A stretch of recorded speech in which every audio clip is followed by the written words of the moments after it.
Hey, good morning. I'm just sitting out here on the porch. It's 58 degrees. We have a nice little view this morning.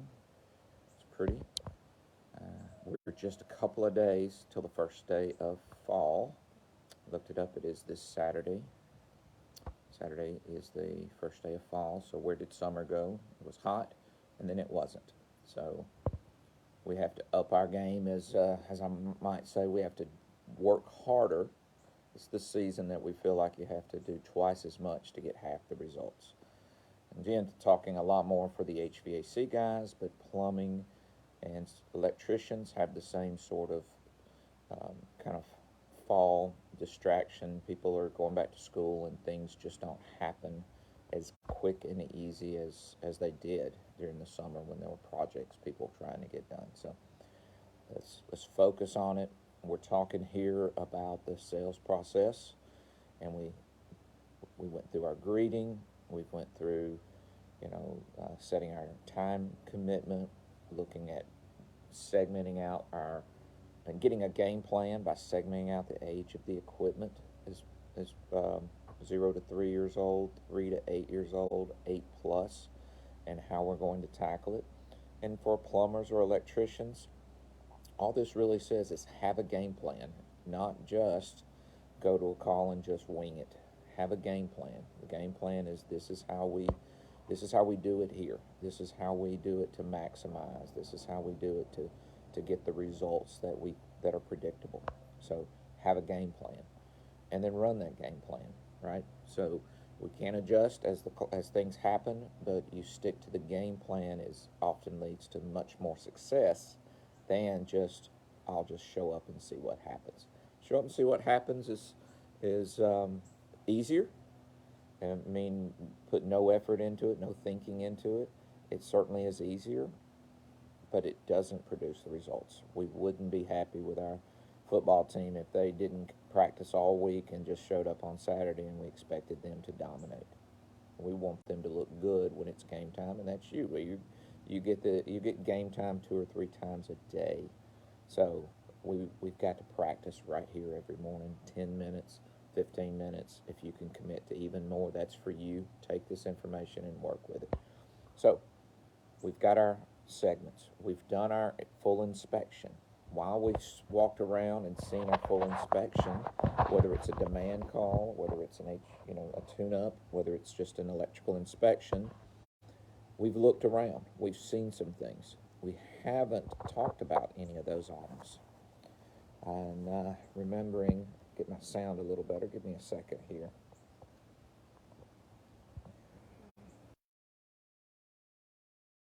Some better sound for us this morning. So we've gone around and we've seen some things.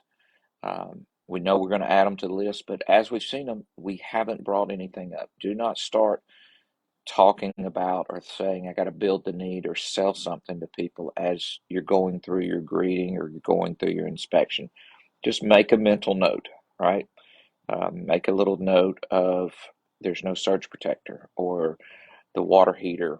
It takes a long time to get hot water to the kitchen sink, or electricians that you note there's a panel that is dangerous or breakers that are warm and hot.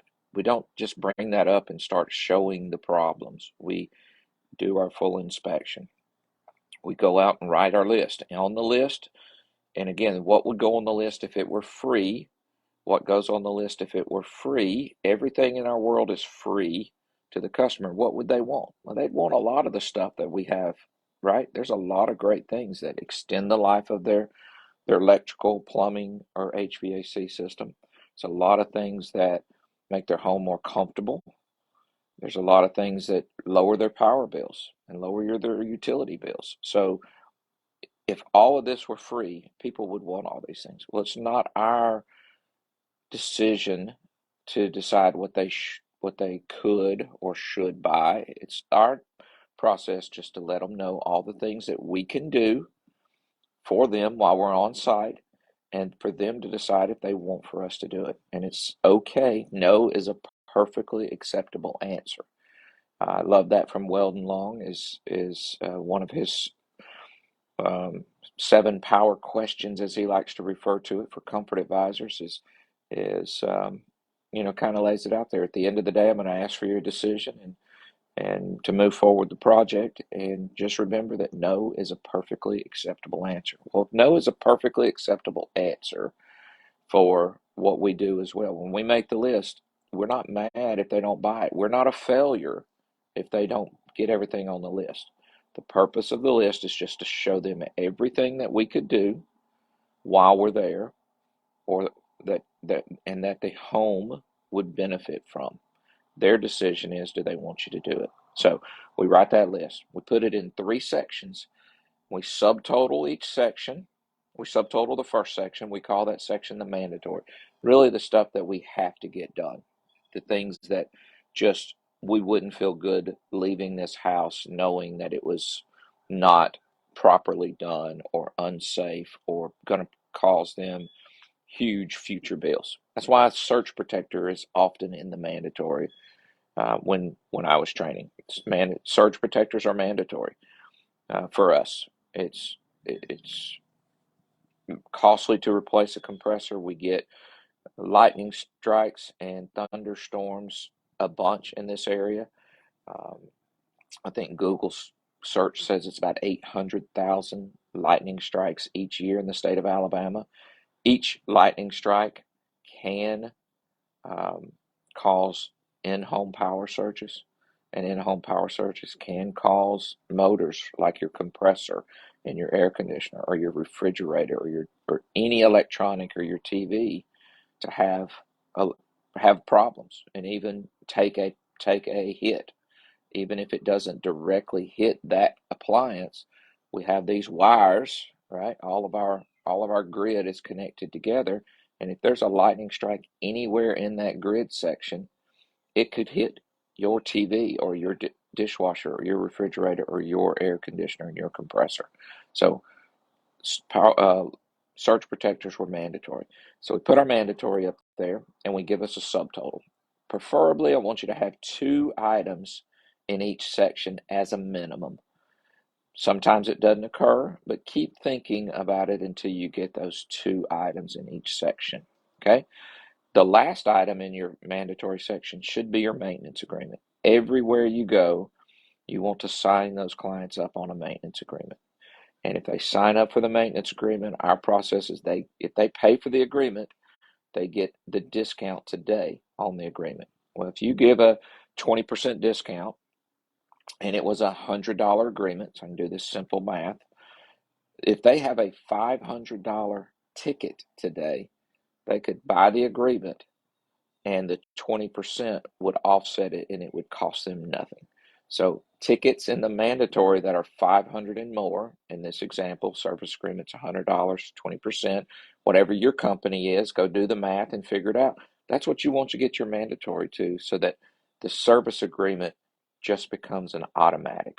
It just saves them money, makes them feel good about buying from you, makes them feel good about going ahead with the mandatory because they're getting something and they're getting a discount and they're getting to connect with your company and be with you 6 months from now. 6 months from today will put us into the spring, right? Be a couple of days before spring, and we want to be back to every home that you touch for us here in Alabama, but every home we touch in the winter, we want to go back so that we're there to have even more air conditioning conversations before the hot weather occurs.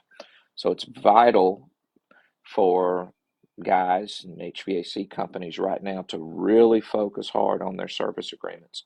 That's what will set you up for a great spring and summer next year. It's all those service agreements that you get signed up today, this week, this fall, this winter. Okay?